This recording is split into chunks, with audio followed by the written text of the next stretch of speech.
وحده لا شريك له ونشهد أن سيدنا ومولانا محمدا الذي أرسله إلى الخلق كافة بشيرا ونذيرا وداعيا إلى الله بإذنه وسراجا منيرا وعلى آله وصحبه وسلم تسليما كثيرا أما بعد فأعوذ بالله من الشيطان الرجيم بسم الله الرحمن الرحيم ومنهم من عاهد الله لئن آتانا من فضله لنصدقن ولنكونن من الصالحين فلما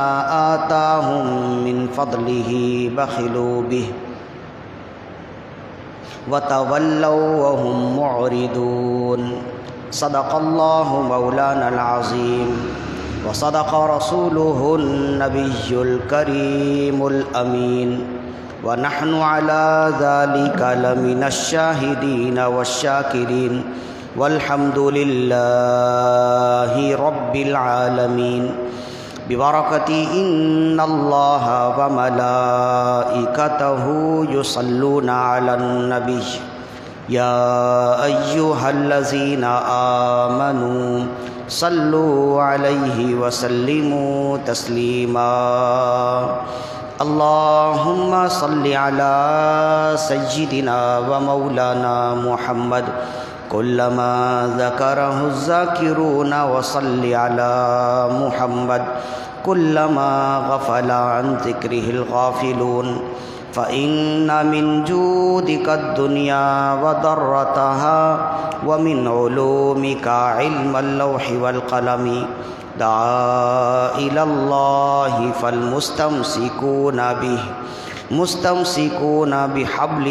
غير منفصم مولاي صل وسلم دائما أبدا على حبيبك خير الخلق كلهم حمد و صلات کے بعد تمام تعریف تمام محاسن و مکارم و محامد اسی ذوالجلال والاکرام کے لیے ہے جس نے لفظ کن سے کائنات کی تخلیق فرمائی۔ تمام زبانوں کی حمد و ثنا صرف اور صرف اسی رب لم یزل کے لیے ہے جس نے دنیا میں انسانوں کو پیدا کیا اور انسانوں کی ضروریات زندگی کی تمام اشیاء کو مہیا مسجع مرصع مرقع فرمایا۔ تمام تر تعریفات تمام تر حمد و ثنا صرف اور صرف اسی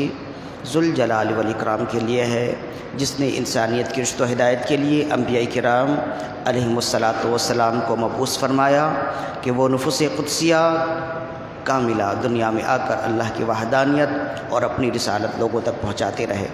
کروڑہ کروڑ صلاۃ و تسلیم ہو حضور سرور انبیاء حبیب کبریا شفیع روز جزا علیہ تحیت و ثنا کی بارگاہ میں کہ آپ تمام انبیاء کرام علیہم الصلاۃ والسلام کے آخر میں تشریف لائے اور آپ نے آ کر تمام بنی نوع انسان کو اخوت و بھائی چارگی ملنساری اخلاق بردباری اعلیٰ ظرفی اعلیٰ کردار کا درس و پیغام دیا۔ سرنامی کلام میں جس آیت مقدسہ کی تلاوت کا شرف حاصل کیا سورہ توبہ کی آیت ہے۔ سورہ توبہ قرآن مجید کے 10ویں پارے میں ہے۔ 10ویں پارے سے شروع ہو کر 11ویں پارے میں ختم ہوتی ہے۔ ایک بڑی اور انتہائی اہم صورتوں میں سے ایک ہے سورہ توبہ۔ جس آیت مقدسہ کی تلاوت کا شرف حاصل کیا اس کا تعلق سورہ توبہ کے 10ویں پارے سے ہے اور آیت کا نشان 75 اور 76 ہے۔ اس آیت مقدسہ میں اللہ رب العزت نے ارشاد فرمایا وَمِنْهُمْ مَنْ عَاهَدَ اللَّهَ لَئِنْ آتَانَا مِنْ فَضْلِهِ لَنَصَّدَّقَنَّ وَلَنَكُونَنَّ مِنَ الصَّالِحِينَ۔ لوگ بعض بعض لوگ ایسے ہیں، لوگوں میں سے بعض ایسے ہیں جو اپنے رب سے وعدہ کرتے ہیں کہ اگر رب نے ہمیں اپنے فضل سے دیا تو میں بھی اسے خوب تقسیم کروں گا۔ وَمِنْهُمْ مَنْ عَاهَدَ اللَّهَ لَئِنْ آتَانَا مِنْ فَضْلِهِ لَنَصَّدَّقَنَّ وَلَنَكُونَنَّ مِنَ الصَّالِحِينَ۔ بعض ایسے لوگ ہیں جو یہ اپنے رب سے وعدہ کرتے ہیں کہ اگر رب نے ہمیں دیا تو ہم خوب صدقہ کریں گے، خوب تقسیم کریں گے۔ فَلَمَّا آتَاهُم مِّن فَضْلِهِ بَخِلُوا بِهِ وَتَوَلَّوْا وَهُمْ مُعْرِضُونَ۔ پھر جب اللہ اپنے فضل سے انہیں غنی کر دیتا ہے، جب اللہ اپنے فضل سے انہیں دیتا ہے تو پھر وہ اپنا وعدہ بھول جاتے اور وہ اس میں کنجوسی کرتے ہیں، بخیلی کرتے ہیں۔ وَتَوَلَّوْا وَهُمْ مُعْرِضُونَ، اور اپنے وعدے کا انکار کرتے ہوئے پیٹ پھیر دیتے ہیں۔ بسا اوقات ایسا ہوتا ہے انسان جو غریب ہے، مفلوق الحال ہے، وہ جب کسی مالدار کو دیکھتا ہے، کسی امیر و کبیر کو دیکھتا ہے اور پھر ساتھ ساتھ اس مالدار کے مال کو تقسیم کرنے کو دیکھتا ہے کہ اللہ نے اسے مال دیا ہے تو اللہ نے دل بھی دیا ہے، یہ اپنے مال میں سے غریبوں کا خیال کرتا ہے، مسکینوں کا خیال کرتا ہے، ضرورت مندوں کا خیال کرتا ہے، یتیموں کا خیال کرتا ہے، جو بھی اس کے پاس اپنا مسئلہ لے کر جائے بہت ہی خوشی سے سنتا ہے، بہت ہی توجہ سے سنتا ہے اور جہاں تک ہو سکے اس کا مسئلہ حل کرنے کی کوشش کرتا ہے۔ بہت سے اللہ والے ایسے موجود ہیں اور اللہ والوں سے زمین خالی نہیں ہے آج بھی۔ تو جب انسان ایک مفلوق الحال، ایک عام شخص ایسے شخص کو دیکھتا ہے تو ظاہر ہے کہ اس کے دل میں تمنا ہوتی ہے، اس کے دل میں خواہش ہوتی ہے اے کاش کہ رب مجھے بھی دیتا تو میں بھی غریبوں کا خیال کرتا، میں بھی مسکینوں کا خیال کرتا، میں بھی یتیموں کا خیال کرتا، میں بھی ضرورت مندوں کی ضرورت پوری کرتا، میں بھی بے کسوں کا آسرا بنتا۔ اگر کسی کو چھت کی ضرورت ہوتی، اللہ اگر مجھے دیتا تو میں اس کے لیے چھت کا انتظام کر دیتا۔ اگر اللہ مجھے دیتا تو کہیں پانی کی ضرورت ہوتی تو میں میٹھے پانی کے لیے کنواں کھدوا دیتا۔ اگر کہیں اللہ مجھے دیتا، کسی کو اگر کسی یتیم بچی کی شادی کی ضرورت ہوتی تو میں وہاں امداد کرتا۔ لیکن کیا کریں، اللہ نے مجھے دیا ہی نہیں ہے، میری تو اپنی آمدنی سے میرا اپنا گزارا مشکل ہوتا ہے، میرے اپنے بچوں کا گزارا مشکل ہوتا ہے، دوسروں کے لیے دیکھ بھال کرنا، دوسروں کے لیے ان کی امداد کا سامان کرنا میرے لیے تو مشکل ہے۔ تو پھر وہ اداس سا ہو کر رہ جاتا ہے، وہ اپنے دل میں اپنی حسرت لیے رہ جاتا ہے۔ تو بعض اوقات ایسا بھی ہوتا ہے انسان جب کسی امیر و کبیر کو دیکھتا ہے اور اسے دیکھتا ہے کہ وہ امیر و کبیر ہونے کے باوجود، صاحب ثروت ہونے کے باوجود، مالدار ہونے کے باوجود غریبوں کا خیال کرتا ہے، تو جو غریب ہیں ان کے دل میں یہ خواہشات، تمنائیں، آرزوئیں اس کے دل میں آتی ہیں اور یہ ایک فطری عمل ہے۔ لیکن بسا اوقات ایسا ہوتا ہے کہ اللہ رب العزت جب انسان کو دے دیتا ہے تو پھر اس کی وہ کیفیت نہیں رہتی، وہ کیفیت اس کی برقرار نہیں رہتی ہے۔ جب اس کے پاس مال آتا ہے تو زندگی کا ڈھنگ بدل جاتا ہے، جب مال آتا ہے تو زندگی کے طور طریقے بدل جاتے ہیں، جب مال آتا ہے تو پھر سوکھی روٹی اسے بہت معیوب لگنے لگتی ہے، اس کے لیے انواع اقسام کے کھانے، جب تک اس کے دسترخوان پر 10 طرح کے کھانے نہ ہوں اس کا کھانا مکمل نہ ہو، جب تک اس کے لیے عمدہ کپڑے نہ ہو تو اس کا لباس مکمل نہ ہو، جب تک وہ اپنے دوستی یاری میں لاکھوں لٹا نہ دے اس وقت تک اس کے لیے پیسوں کا آنا اس کے لیے بے معنی ہو جائے۔ تو بسا اوقات ایسا ہوتا ہے کہ انسان جب اپنے رب سے وعدہ تو کرتا ہے غریبی میں کہ اگر میرے رب نے مجھے دیا تو میں یہ دوں گا، میں غریبوں کا خیال کروں گا، مسجد بناؤں گا، مسافر خانے بناؤں گا، یتیم خانے بناؤں گا، یتیم خانے چلاؤں گا، یہ سب وہ اپنے دل میں سوچتا ہے، اپنے رب سے وعدہ کرتا ہے۔ لیکن جب رب اس کو دے دیتا ہے تو پھر جہاں وہ یتیم خانے بنانے کا وعدہ کر چکا تھا پھر وہ پلازے بنانے میں لگ جاتا ہے، جہاں وہ غریب کے لیے چھت کا وعدہ کیے بیٹھا تھا تو وہ غریبوں کے چھت چھیننے میں لگ جاتا ہے، جہاں وہ یتیم کی بیٹی کے لیے شادی کا وعدہ کر کے بیٹھا تھا کہ یتیم بچیوں کی شادیاں کراؤں گا تو پھر وہ اپنی شادیوں میں مشغول ہو جاتا ہے، پھر وہ اپنی مصروفیات میں لگ جاتا ہے۔ جہاں وہ غریبوں کو کھانا کھلانے کا وعدہ کیے بیٹھا تھا تو اب وہ غریب اس کے قریب آئیں تو اس کو غصے کا باعث بن جائے، غریب اگر اس سے گفتگو کریں تو اس کے لیے غصے کا باعث بن جائے، وہ تو غریب پروری سے بڑھ کر اب شکم پروری میں مبتلا ہو جاتا ہے، اپنے آپ میں ہی تزئین و آرائش میں مبتلا ہو جاتا ہے، تزئین و آرائش میں مشغول ہو جاتا ہے، تو انسان ایسا ہوتا ہے۔ تو ایسے ہی انسان کے بارے میں اللہ رب العزت نے ارشاد فرمایا کہ یہ نفاق کا ایک بہت بڑا طریقہ ہے، یہ منافقت ہے کہ تم اپنے رب سے وعدہ کرو اور وعدہ کرنے کے بعد جب رب تمہیں دے تو اپنا وعدہ فراموش کر دو، یہ نفاق ہے۔ اور اسی کو اللہ نے بیان کیا، فرمائے وَمِنْهُمْ مَنْ عَاهَدَ اللَّهُ لَئِنْ آتَانَا مِنْ فَضْلِهِ لَنَصَّدَّقَنَّ وَلَنَكُونَنَّ مِنَ الصَّالِحِينَ۔ بعض لوگ ایسے ہیں جنہوں نے اپنے رب سے وعدہ کیا کہ اگر رب نے ہمیں اپنے فضل سے دیا تو ہم بھی خوب خیرات کریں گے، خوب زکوٰۃ دیں گے، خوب صدقات نکالیں گے، خوب یتیموں مسکینوں کا خیال کریں گے۔ فَلَمَّا آتَاهُم مِّن فَضْلِهِ بَخِلُوا بِهِ وَتَوَلَّوْا وَهُم مُعْرِضُونَ۔ پھر جب رب نے انہیں دیا تو وہ بخل کرنے لگے، وہ کنجوسی کرنے لگے اور اپنے وعدے سے پھر گئے۔ گفتگو یہاں سے ہی چل سکتی ہے، لیکن اس کی تفسیر میں امام اسماعیل حقی رحمہ اللہ نے، صاحب روح البیان نے بہت ہی خوبصورت بات لکھی ہے تفسیر روح البیان میں۔ فرماتے ہیں کہ یہ آیت ویسے تو قیامت تک کے لیے ہر بندے کے لیے جس کے اندر یہ وصف موجود ہو، جس کے اندر یہ خامی موجود ہو، ہر اس بندے کے لیے قرآن مجید کی یہ آیت قیامت تک کے لیے، لیکن بہرحال ایک شان نزول ہوتا ہے، خاص واقعہ ہوتا ہے، اس خاص واقعے کی بنا پر کوئی خاص آیت نازل ہوتی ہے جس کی جانب اس خاص واقعے کی طرف اشارہ ہوتا ہے، لیکن اس سے ہدایت قیامت تک کے لیے ہوتی ہے، تو اس کو شان نزول کہتے ہیں۔ فرماتے ہیں کہ رسول اللہ صلی اللہ علیہ وسلم کے زمانے میں ایک شخص تھا، ثعلبہ اس کا نام تھا، سا عین لام بے اور گولہا، ثعلبہ۔ لوگوں کے درمیان ہی رہتا، مسلمانوں کے درمیان ہی رہتا، بظاہر وہ مسلمان تھا، کلمہ پڑھنے والا تھا، اس کا نفاق تو بعد میں ظاہر ہوا، تو وہ کلمہ پڑھنے والا تھا اور بڑی عبادت کرنے والا، بڑی ریاضت کرنے والا، بہت ہی سوکھی روٹی کھا کر روزے رکھنے والا، راتوں میں نمازیں پڑھنے والا، دن میں روزے سے رہنے والا۔ مسا اوقات ایسا ہوتا کہ وہ فجر کی نماز پڑھنے کے لیے آتا اور نماز پڑھنے کے بعد فوراً چلا جاتا، دعا میں شامل نہیں ہوتا۔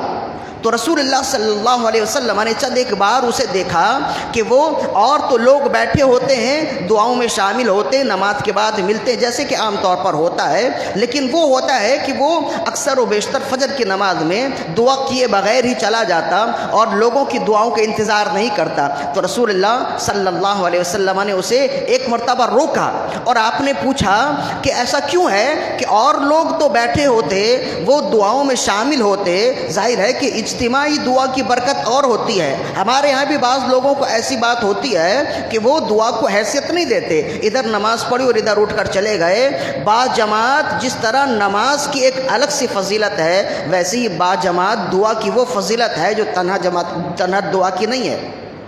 جس طرح انسان تنہا عبادت کرے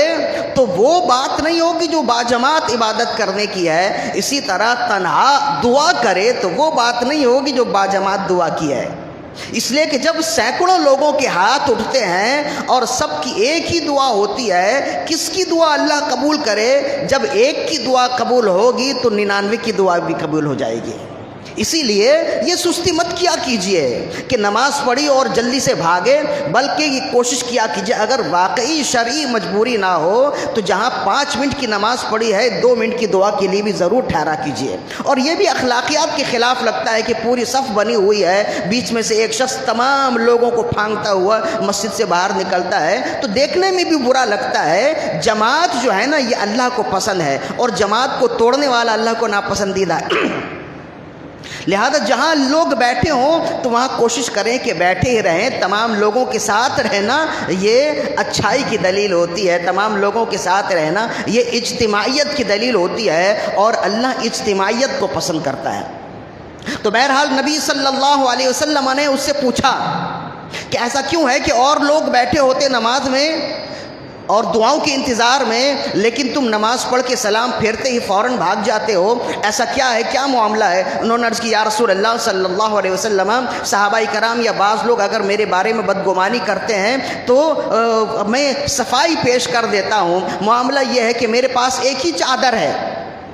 یہ چادر میں جب گھر جاتا ہوں اپنی اہلیہ کو دیتا ہوں تو پھر یہی چادر وہ لپیٹ کر نماز پڑھتی ہیں۔ اگر میں تاخیر کروں تو فجر کا وقت چلا جائے،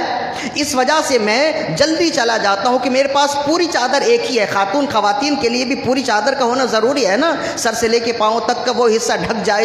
جو ڈھکنا ضروری ہے، جو چھپانا ضروری ہے۔ تو عرض کرنے لگے یا رسول اللہ صلی اللہ علیہ وسلم، میرے پاس یہ ایک ہی پوری چادر ہے جس کی وجہ سے میں نماز پڑھتا ہوں، اور یہی چادر ہے جب میں گھر جاؤں تو پھر اہلیہ کو دیتا ہوں، وہ نماز پڑھتی ہیں۔ اس وجہ سے میرے لیے معاملہ ایسا ہو جاتا ہے کہ میں نماز پڑھ کے فوراً چلا جاتا ہوں، بسا اوقات دعاؤں میں شریک نہیں ہوتا۔ تو اس قدر مفلوق الحالی ہے، اس قدر غریبی ہے ان کی کہ ایک چادر ہے اسی میں دونوں کا گزارا ہو رہا ہے، ایک چادر ہے اسی میں دونوں نماز پڑھنے کا باری باری اہتمام کرتے ہیں۔ ہمارے ہاں اللہ رب العزت ہمیں محفوظ رکھے، انسان کتنا بھی غریب ہو جائے لیکن غربت کی اس سطح تک نہیں پہنچتا۔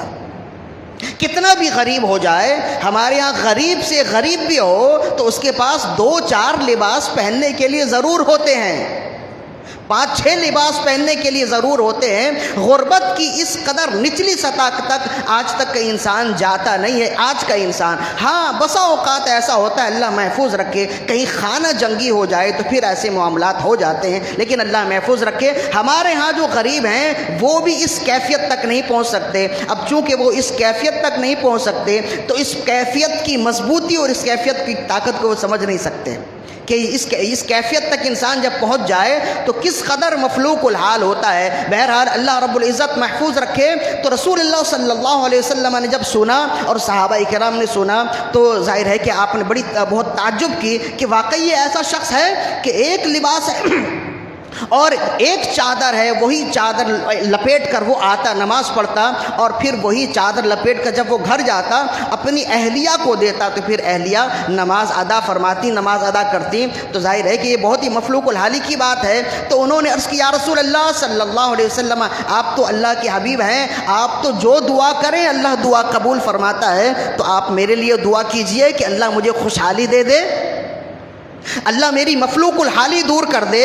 اللہ میری فقیری دور کر دے، اللہ مجھے غنا عطا کر دے، اللہ مجھے مال دے دے۔ اگر اللہ نے مجھے مال دیا تو میں غریبوں میں تقسیم کروں گا، میں فقیروں میں تقسیم کروں گا، اس لیے کہ میں نے غریبی دیکھی ہے۔ اللہ نے اگر مجھے مال دیا تو میں فقیروں میں تقسیم کروں گا، اس لیے کہ میں نے فقیری کی سختی دیکھی ہے۔ مجھے معلوم ہے کہ فقر کیا چیز ہے، مجھے معلوم ہے کہ بھوک کیا چیز ہے، مجھے معلوم ہے کہ بے لباسی کیا چیز ہے۔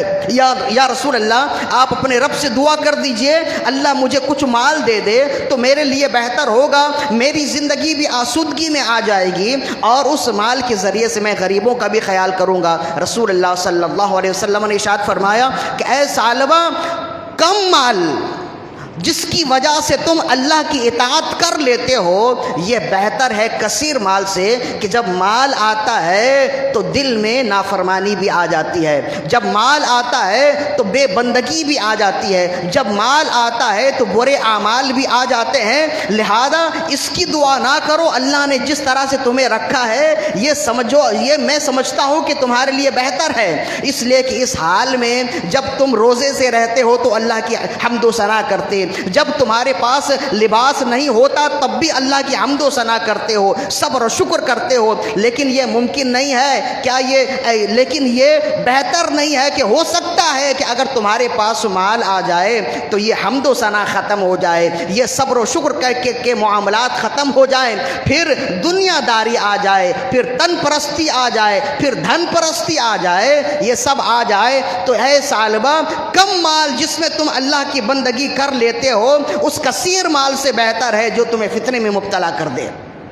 لہذا میرا مشورہ یہ ہے کہ دعا مجھ سے نہ کرواؤ۔ تو پھر خاموش ہو گئے۔ پھر 2-3 دنوں کے بعد آئے اور عرض کرنے لگے، یا رسول اللہ صلی اللہ علیہ وسلم آپ میرے لیے دعا کر دیجئے، اللہ رب العزت مجھے مفلوق الحالی ختم کر دے، مجھے کثیر المال کر دے۔ میں اپنے رب سے وعدہ کرتا ہوں اگر رب نے مجھے مال دیا تو میں رب نے جس فضل سے مجھے دیا میں بھی رب کے بندوں پر فضل کروں گا، میں بھی رب کے بندوں کو دوں گا، میں بھی رب کے بندوں کو عطا کروں گا۔ کوئی فقیر ہوگا تو اس کی فقیری دور کر دوں گا، کوئی مسکین ہوگا اس کی مسکینی دور کر دوں گا، کوئی غریب ہوگا اس کی غربت دور کر دوں گا، کوئی بھوکا ہوگا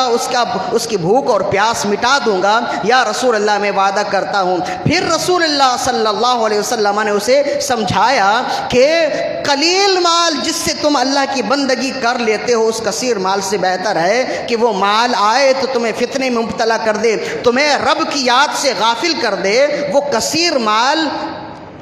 اس کثیر مال سے قلیل مال بہتر ہے، اس امیری سے غریبی بہتر ہے جس میں تم اللہ کی بندگی کرتے ہو، جس میں تم اللہ کی حمد و ثنا کرتے ہو۔ غربت کی وجہ سے ہی صحیح کم از کم تم بہت سے گناہوں سے بچے رہتے ہو، کیا یہ کم بات ہے؟ تو پھر وہ چلے گئے، لیکن پھر وہ آئے اور آ کر عرض کرنے لگے چند دنوں کے بعد۔ وہ جانتے تھے کہ رسول اللہ صلی اللہ علیہ وسلم جس کے لیے دعا کر دیں تو یہ ناممکن ہے کہ پھر جس کے لیے دعا کر دیں اور وہ عطا نہ کیا جائے، ایسا تو ممکن نہیں ہے۔ یہ ہم پچھلے جمعے میں گفتگو بیان کر چکے کہ رسول اللہ صلی اللہ علیہ وسلم کی دعا کی کیا حیثیت ہے اور رسول اللہ صلی اللہ علیہ وسلم کی دعا کس قدر اثر رکھتی ہے۔ تو بہرحال جب تیسری دفعہ آئے تو کہتے ہیں، صاحب روح البیان فرماتے ہیں، رسول اللہ صلی اللہ علیہ وسلم نے ہاتھ اٹھائے اور آپ نے دعا کی کہ یا اللہ اس کی اولاد میں، اس کے مال میں اضافہ کر دے اور اس میں برکت ڈال دے۔ تو اب کہتے ہیں کہ حضرت ثعلبہ رضی اللہ تعالی عنہ نے ایک بکری خریدی اور اس میں سے پھر بچے ہوتے گئے، اور روایت میں موجود ہے کہ اس کی ریوڑ میں، اس کی بکریوں میں اس قدر اضافہ ہوتا رہا کہ وہ اس کے جانور اس قدر بچے دیتے رہے جیسے کیڑے مکوڑوں کے بچے ہوتے ہیں۔ اس طرح سے بچے ہوتے رہے یہاں تک کہ آہستہ آہستہ وہ جس جگہ رہتا تھا وہ جگہ اس کے لیے تنگ ہو گئی، جانور زیادہ ہو گئے،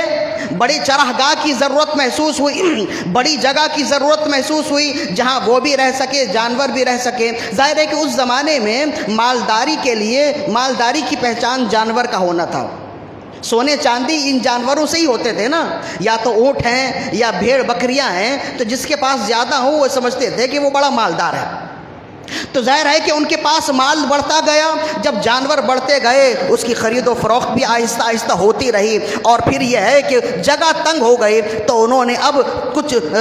مسجد نبوی کے کچھ فاصلے پر بڑی جگہ لے لی تاکہ وہاں جانور مزید اور آسانی کے ساتھ کھائیں پئیں اور پھولے پھلیں اور مزید ان کے جانور آئیں، لہذا انہوں نے ایک بڑی جگہ لے لی۔ اب جب دور چلے گئے تو کل تک تو معاملہ یہ تھا کہ 5 وقت کی نماز رسول اللہ کے پیچھے ادا کرتے تھے، لیکن اب تھوڑی دور چلے گئے اور مالوں کا گننا بھی اب مصروفیات کا حصہ بن گیا، تو اب ایک آدھ نماز آہستہ آہستہ چھوٹنے لگی باجماعت۔ رسول اللہ کے پیچھے اب نماز نہیں پڑھتے، بسا اوقات ایسا ہوتا کہ مال گننے میں اس قدر تاخیر ہو جاتی کہ نماز کا وقت چلا جاتا تو وہ تنہا نماز پڑھ لیتے۔ تو اب آہستہ آہستہ بدعملی آتی گئی، آہستہ آہستہ آزمائشیں آتی گئیں۔ پھر کہتے ہیں، راوی کہتے ہیں کہ ان کا مال اتنا بڑا کہ مدینے کی وہ جگہ بھی تنگ ہو گئی، لہذا انہوں نے ایک بڑی چراگاہ خرید لی پہاڑوں کے دامن میں، جہاں وہ جا کر رہنے لگے اور اپنے مویشی وہاں چرانے لگے، بڑی چراگاہ، تاکہ جانور آسانی کے ساتھ کھائیں پئیں پھولے پھلیں اور ان کے مال میں مزید ترقی ہو۔ اب جب دور ہوئے تو ظاہر ہے کہ جیسے دور ہوئے، جب رسول اللہ صلی اللہ علیہ وسلم سے، مسجد نبوی سے دور ہوئے تو عبادات سے بھی دور ہوئے آہستہ آہستہ۔ اب یہ تھا کہ پہلے تو وہ چند نمازیں مسجد نبوی میں باجماعت رسول اللہ کے پیچھے ادا بھی فرما لیتے تھے، لیکن اب یہ ہے کہ اب 5 نمازیں رسول اللہ کے پیچھے ادا کرنے سے محروم ہو گئے۔ اب ہوتا یہ کہ جمعے کے جمعے اپنے سارے معاملات نمٹا کر وہ رسول اللہ کی بارگاہ میں آتے، جمعے کی نماز باجماعت ادا کرتے، پھر رسول اللہ کی دست بوسی کرتے، لوگوں سے حال احوال لیتے اور پھر اپنے مال کی جانب چلے جاتے، اپنی مال کی دنیا میں مصروف اور مشغول ہو گئے۔ تو کہتے ہیں کہ اب آہستہ آہستہ ان کا مال مزید پھیلتا گیا، یہاں تک کہ وہ چراگاہ جو انہوں نے پہاڑ کے دامن میں لیے تھے وہ بھی تنگ ہو گئی، تو اب انہوں نے مدینے کے شہر کے سے دور کہیں مزید اور خالی جگہ کسی ویرانے میں کوئی جگہ خرید لی اور وہاں اپنے جانور چرانے لگے، جو پہلے چراگاہ سے بھی بڑی جگہ تھی۔ لہذا جب وہاں چلے گئے تو اب یہاں ہفتے میں ایک بار بھی آنا مشکل ہو گیا۔ تو اب ہوتا یہ کہ اب وہ عید اور بقرعید میں رسول اللہ کی بارگاہ میں حاضری دیتے اور دست بوسی کرتے، حال احوال لیتے، پھر چلے جاتے، اور وہ اپنی زندگی میں اپنی دنیا میں مست و الست ہو گئے،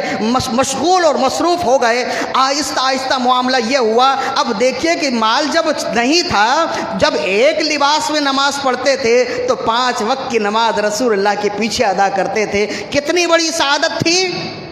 کہ روز رسول اللہ صلی اللہ علیہ وسلم کی زیارت کرتے، کتنی بڑی سعادت تھی۔ لیکن جیسے جیسے مال آتا گیا اللہ کے رسول سے دوری ہوتی چلی گئی، یہاں تک کہ اب سال میں ایک بار ان کی ملاقات ہوتی اور پھر صحابہ کرام رضوان اللہ علیہم اجمعین سے وہ گفتگو کرتے، حال احوال لیتے اور پھر چلے جاتے۔ اب معاملہ ایسا ہی چلتا رہا یہاں تک کہ رسول اللہ صلی اللہ علیہ وسلم کو حکم ہوا کہ اے محمد، اے نبی صلی اللہ علیہ وسلم، اپنی امت سے مال کا زکوٰۃ لیجئے۔ جب مال کے زکوٰۃ کی بات آئی تو رسول اللہ صلی اللہ علیہ وسلم نے تمام صحابہ کرام کو مختلف مقامات پر بھیجا کہ جو مالدار ہیں ان مالداروں سے زکوٰۃ لی جائے۔ لہذا چند لوگ رسول اللہ صلی اللہ علیہ وسلم کے بھیجے ہوئے ان کے پاس بھی پہنچے، ثعلبہ کے پاس پہنچے اور انہوں نے کہا کہ رسول اللہ صلی اللہ علیہ وسلم نے مال کی زکوٰۃ نکالنے کا حکم دیا ہے اور ہمیں لینے کے لیے بھیجا ہے، ہم رسول اللہ صلی اللہ علیہ وسلم کی طرف سے تمہارے پاس آئے ہیں، لہذا اپنے مال میں سے زکوٰۃ نکالو۔ تو انہوں نے پوچھا کہ کتنا نکالنا ہے، تو بتا دیا کہ 40 میں سے 1 نکالنا ہے۔ تو اب وہ اپنے جانور میں سے گننے لگے کہ میرے جانور اتنے ہیں تو ان میں سے اگر اتنا مال نکالا جائے اتنے جانور نکل جائیں گے، سونے چاندی اتنے ہیں تو ان میں سے اگر زکوٰۃ نکالی جائے تو اتنے سونے چاندی نکل جائیں گے۔ تو دل پکڑ کر بیٹھ گیا کہ اگر اتنا سامان اتنا مال اگر میں نکال دوں، اور ایک بار کی بات نہیں ہے تو ہر سال کی بات ہے، میں نے اپنی محنت سے اس قدر ترقی کی، اس قدر محنت سے میں نے جانوروں کو پالا اور یہاں تک میں پہنچا، کامیابی کی زندگی تک پہنچا، اور اگر میں ہر سال اس قدر دیتا رہا تو آہستہ آہستہ پھر غربت کی طرف آ جاؤں گا، آہستہ آہستہ پھر مفلوق الحالی کی طرف آ جاؤں گا، تو یہ تو میرے لیے بہت مشکل ہوگا۔ تو اس نے کہا کہ یہ زکوٰۃ تو نہیں، یہ تو ٹیکس ہے، یہ تو غنڈہ ٹیکس ہے۔ اگر کچھ ایک تو یہ ہے نا کہ کچھ خرید ہے کچھ بیچ ہے، وہ تو ایک کاروبار ہے، ایک بیع ہے، لیکن بغیر خرید و فروخت کے تم آؤ اور سال میں ایک مرتبہ کہو کہ مال کا 40واں حصہ دے دو، یہ تو ٹیکس ہے، یہ تو جزیہ ہے۔ تو جاؤ تم اور لوگوں سے جا کر مار لو، جب واپس آنا تو پھر میں دیکھوں گا مجھے کیا کرنا ہے۔ تو صحابہ کرام اور لوگوں سے زکوٰۃ لے کر جب اس کے پاس آئے تو اس نے انکار کر دیا، اس نے کہا کہ نہیں، یہ تو ٹیکس ہے، میں نے اس قدر محنت سے کمائی کی ہے، میں ایسے ہی تمہیں دے دوں، یہ تو میرے لیے مشکل ہے، یہ میرے لیے ناممکن ہے۔ چنانچہ جب صحابہ کرام رسول اللہ صلی اللہ علیہ وسلم کی خدمت بابرکت میں حاضر ہوئے اور صحابہ کرام نے ثعلبہ کے بارے میں بتانا چاہا، تو بتانے سے پہلے ہی رسول اللہ صلی اللہ علیہ وسلم نے فرمایا اس کے لیے خرابی ہے، ثعلبہ کے لیے خرابی ہے، ثعلبہ کے لیے خرابی ہے، ثعلبہ کے لیے خرابی ہے۔ تو عرض کرنے لگے یا رسول اللہ صلی اللہ علیہ وسلم، ہم نے تو ابھی اس کا حال بتایا بھی نہیں۔ آپ نے فرمایا جبریل امین نے مجھے اس کا حال بتایا، اور اللہ نے اس کے بارے میں یہی آیت نازل فرمائی ہے وَمِنْهُمْ مَنْ عَاهَدَ اللَّهُ لَئِنْ آتَانَا مِنْ فَضْلِهِ لَنَصَّدَّقَنَّ وَلَنَكُونَنَّ مِنَ الصالحین فلما آتاہم من فضلہ بخلوا بہ وتولوا وہم معرضون، کہ بعض لوگ ایسے ہیں جو اللہ سے وعدہ کرتے ہیں کہ اگر اللہ نے اپنے فضل سے ہمیں دیا تو ہم بھی خوب صدقہ و خیرات کریں گے، لیکن جب اللہ اپنے فضل سے اسے غنی کر دیتا ہے تو پھر وہ بخل کرتا ہے، وہ کنجوسی کرتا ہے اور اپنے وعدے سے پھر جاتا ہے۔ فأعقبہم نفاقا فی قلوبہم الی یوم یلقونہ بما اخلفوا اللہ ما فَبَعْضُوهُ وَبِمَا كَانُوا يَكْذِبُونَ، پھر اللہ نے قیامت تک کے لیے اس کے دل میں نفاق کو ڈال دیا۔ اس کی وجہ یہ ہے کہ اس نے اللہ سے وعدہ خلافی کی، اور اس کی وجہ یہ ہے کہ اس نے جھوٹ بولا۔ تو جب یہ آیت نازل ہوئی تو یہ آیت سن کر ایک شخص پھر بھاگا، اور وہ گیا اور اس نے جا کر ثعلبہ کو بتایا کہ تیرا بیڑا غرق ہو جائے، تیرا ناس ہو جائے، تیرے لیے قرآن مجید کی ایک آیت نازل ہو گئی جس نے تیری شان کو ختم کر دیا، جس میں تیری تذلیلی ہے، جس میں تیری ہتک عزت ہے، اور یہ آیت آج کے لیے نہیں قیامت تک لوگ پڑھتے رہیں گے اور تیری بدنامی کا باعث ہو جائے گی۔ لہذا جا کسی طرح اگر ہو سکے تو اس آیت کو منسوخ کروا لے، کسی طرح اگر ہو سکے تو رسول اللہ کو راضی کر لے۔ جب اس نے یہ سنا کہ اب تو یہ آیت میرے لیے بدنامی کا باعث ہو جائے گی، قیامت تک لوگ پڑھیں گے، آج ہم پڑھ رہے ہیں تو بدنامی کا باعث ہے نا، قیامت تک لوگ پڑھیں گے اور میرے لیے بدنامی کا باعث یہ آیت بن جائے گی، تو یہ آیت میرے لیے کنجوسی ثابت کرنے والی بن جائے گی۔ لہذا اب وہ بھاگا اور بھاگتا ہوا رسول اللہ صلی اللہ علیہ وسلم کی بارگاہ میں آیا، اور جتنا مال رسول اللہ نے طلب کیا تھا رسول اللہ کے سامنے پیش کیا۔ سید انبیاء حبیب کبریا صلی اللہ علیہ وسلم نے فرمایا کہ میرے رب نے منع کر دیا ہے کہ میں ہر ایک سے مال زکوٰۃ وصول کر لوں، تم سے وصول نہ کروں، لہذا میں اب تم سے وصول نہیں کر سکتا۔ تمہارا معاملہ اب میرے معاملے کے ساتھ نہیں ہے، اب تمہارا معاملہ میرے رب کے معاملے میں ہے، لہذا اب رب جانے اور تم جانو، رب اگر چاہے گا تو وہ لے لے گا، رب اگر چاہے گا تو معاف کر دے گا، رب اگر چاہے گا تو تمہیں اس کی سزا دے گا۔ لہذا وہ اپنا منہ لے کر روتا ہوا، گڑ گڑاتا ہوا اپنا مال رسول اللہ کی بارگاہ میں پیش کرتا رہا۔ وہ یہ سمجھ رہا تھا کہ رسول اللہ صلی اللہ علیہ وسلم مال لینے والے، لیکن سید انبیاء حبیب کبریا صلی اللہ علیہ وسلم کسی سے مال لے کر خود استعمال کرنے والے نہیں۔ آپ تو غریب پرور ہیں، آپ تو دوسروں سے مال لے کر غریبوں کو پالنے کے لیے ہے نا۔ تو وہ یہ سمجھ رہا تھا کہ یہ مال تو ٹیکس ہے، لیکن یہاں آ کر معلوم ہوا کہ جب یہ مال رسول اللہ کی بارگاہ میں پہنچا، سارا زکوٰۃ کا مال پہنچ گیا، تو رسول اللہ نے تمام مال غریبوں کو تقسیم کر دیا۔ اب وہ رونے لگا اور بلکنے لگا، افسوس کرنے لگا، اپنے آپ میں افسوس کرنے لگا، حسرت کرنے لگا کہ اے کاش کہ میں نے رسول اللہ صلی اللہ علیہ وسلم کا کہا مانا ہوتا اور میں نے زکوٰۃ نکال دی ہوتی، تو آج یہ آیت میرے لیے بدنامی کا باعث نہ بنتی، آج یہ آیت میرے لیے قیامت تک کے لیے بے عزتی کا باعث نہ بنتی۔ بہرحال اب افسوس کرنے کے علاوہ تو کوئی اور ذریعہ نہیں تھا، افسوس کرنے کے علاوہ کوئی اور کام تو نہیں تھا۔ وہ انتظار کرنے لگا۔ رسول اللہ صلی اللہ علیہ وسلم کا وصال ہو گیا تو وہ سمجھا کہ اب اگر میں زکوٰۃ حضرت ابو بکر صدیق رضی اللہ عنہ کی خدمت میں پیش کر دوں تو ہو سکتا ہے کہ وہ اسے قبول کر لیں، اگر وہ قبول کر لیں گے تو پھر قیامت تک کے لیے میری بدنامی ختم ہو جائے گی، نیک نامی ہو جائے گی۔ جب وہ آئے تو وہ یہ سمجھ رہے تھے کہ رسول اللہ صلی اللہ علیہ وسلم نے جنہیں اپنے بعد رسول اللہ نے جس کو اپنا خلیفہ بنایا ہے، وہ یہ سمجھ رہے تھے کہ وہ مزاج شناسان رسول نہیں ہے۔ جب وہ آئے اور ثعلبہ نے آ کر رسول اللہ صلی اللہ علیہ وسلم کے خلیفہ حضرت صدیق اکبر رضی اللہ عنہ سے عرض کی کہ رسول اللہ نے میری زکوٰۃ قبول نہیں کی تھی، آپ زکوٰۃ قبول کر لیجئے، پچھلی بار سے زیادہ زکوٰۃ لے کر آیا ہوں۔ آپ نے فرمایا اس مال کی مجھے ضرورت نہیں ہے، جب رسول اللہ صلی اللہ علیہ وسلم نے تمہارا مال قبول نہ کیا تو میں کیوں کر قبول کروں گا۔ یہ بات ہوتی ہے کہ جس کو رسول اللہ نے پسند کیا اسے ہم بھی پسند کریں گے، اور جس کو رسول اللہ نے ناپسند کیا اسے ہم بھی ناپسند کریں گے۔ یہی ایک مسلمان کے لیے تابعداری کی بنیاد ہے، ایک وفادار مسلمان کی یہی پہچان ہے کہ وہ محبت اور دشمنی کا معیار رسول اللہ صلی اللہ علیہ وسلم کو بناتا ہے۔ جو رسول اللہ کا ہے وہ ہمارا ہے، جو ہمارا ہے وہ رسول اللہ کا ہے، اور جو رسول اللہ کا نہیں وہ ہمارا نہیں ہے، جو ہمارا نہیں ہے وہ رسول اللہ کا نہیں، ایسے ہی ہونا چاہیے۔ تو حضرت صدیق اکبر رضی اللہ عنہ نے فرمایا کہ تم رسول اللہ کے نہیں تو میرے کیسے وفادار ہو سکتے ہو؟ جب رسول اللہ نے تمہارا مال قبول نہ کیا تو میں بھی قبول نہ کروں گا۔ چنانچہ آپ نے قبول نہ کیا، وہ روتا پیٹتا چلا گیا۔ حضرت صدیق اکبر رضی اللہ تعالیٰ عنہ کی خلافت 2.5 سال ہے۔ پھر اس کے بعد حضرت عمر بن خطاب رضی اللہ عنہ خلیفہ بنے۔ وہ یہ سمجھ رہا تھا کہ اب تو کافی زمانہ گزر گیا، بات آئی گئی ہو گئی، لوگ تو چند سالوں میں باتوں کو بھلا دیتے ہیں. اب چلتا ہوں, اگر رسول اللہ کے خلیفہ حضرت دوسرے خلیفہ حضرت عمر بن خطاب نے میرا مال قبول کر لیا, میری زکوٰۃ قبول کر لی, تو بہرحال میری بدنامی مٹ جائے گی, نیک نامی ہو جائے گی. پھر وہ آئے, وہ سمجھ رہے تھے کہ ان کا معاملہ بھی ایسا ہی ہے, لیکن جو رسول اللہ کے ساتھ ہوتے ہیں وہ مزاج شناسان رسول ہوتے ہیں,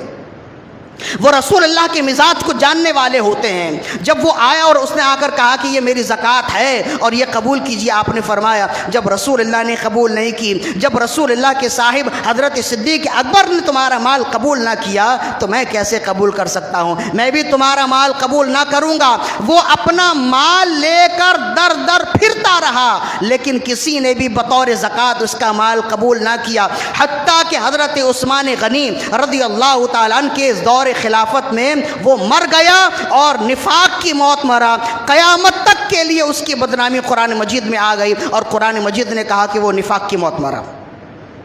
اب یہ تو ہے شان نزول اس آیت کا, وَمِنْهُمْ مَنْ عَاهَدَ اللَّهُ لَئِنْ آتَانَا مِنْ فَضْلِهِ لَنَصَّدَّقَنَّ وَلَنَكُونَنَّ مِنَ الصَّالِحِينَ, کہ اگر اللہ نے مجھے اپنے فضل سے دیا تو میں خوب اللہ کی راہ میں دوں گا, خوب صدقہ کروں گا. ہم میں سے اکثر و بیشتر انسان کے اندر بھی ایسی معاملات ہیں,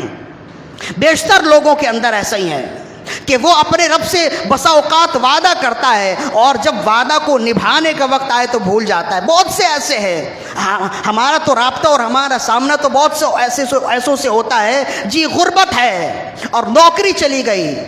نوکری نہیں ہے, امام صاحب دعا کر دیجئے, پیر صاحب دعا کر دیجئے, علامہ صاحب دعا کر دیجئے. اب پیر صاحب دعا کرتے رہے, دعاؤں پہ دعائیں کرا رہا ہے, اور وہ 5 وقت کی نماز امام صاحب کے پیچھے پڑھ رہا ہے, امام صاحب سے دعائیں بھی کروا رہا ہے. کس کی دعا لگی, اللہ نے اسے اچھی نوکری دے دی. 5 وقت کی نماز پڑھتا تھا, اب جمعے میں بھی نہیں آتا. کیوں جی؟ اتنا مصروف ہو گیا. وہ